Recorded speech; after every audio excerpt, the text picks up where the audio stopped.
I think immediately on arrival, Dorian and I felt the warmth of the place, and I seem to remember at the time I used the term intoxicating, and that rings true today, almost 2 years down the line.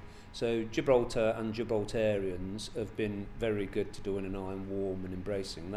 That really is a bonus, and it helped us settle in.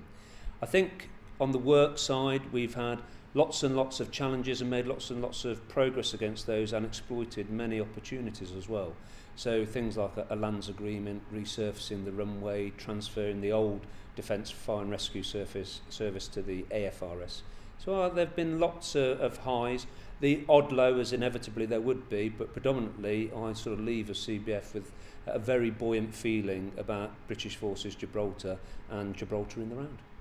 And of course, a challenge for any CBF is the ongoing patrolling of Gibraltar's waters, given that there are so many incidents and there are so many incursions from law enforcement agencies on the other side of the border.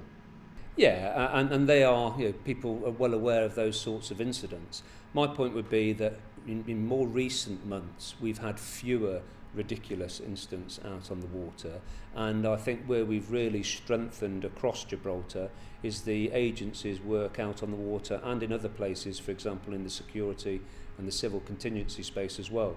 We're out on the water, RNGS, Royal Navy Gibraltar Squadron, the Gibraltar Defence Police, the RGP and Customs. We work cheek by jowl now, making most use of inevitably always going to be a limited resource. I would always want more, but I think we've got the tools and assets to continue to demonstrate sovereignty, and they have the tools and assets in order to do law enforcement out in British Gibraltar Territorial Waters. I know you're not going to stray into political commenting, but perhaps you can give us an indication of what your thoughts are on yesterday's incident where an ambassador was recalled because of a waters incident. I mean, you're right, that's firmly in Convent and Whitehall territory.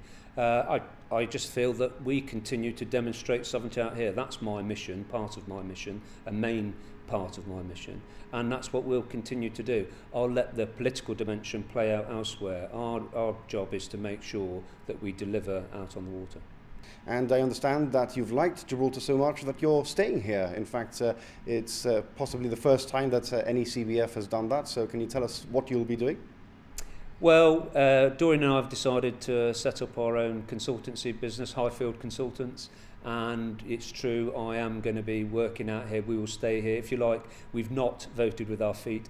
On arrival, we said that we really like Gibraltar and Gibraltarians. Well, I think now people will realise that it was said from the heart, and we meant it, and our actions moving forwards certainly display that. Can we ask you for some words about your successor, given that he'll be arriving in Gibraltar at a pretty uncertain time for the ROC post-referendum? Well, Commodore Mike Walliker joins at an interesting time. I know Mike and his family very well indeed.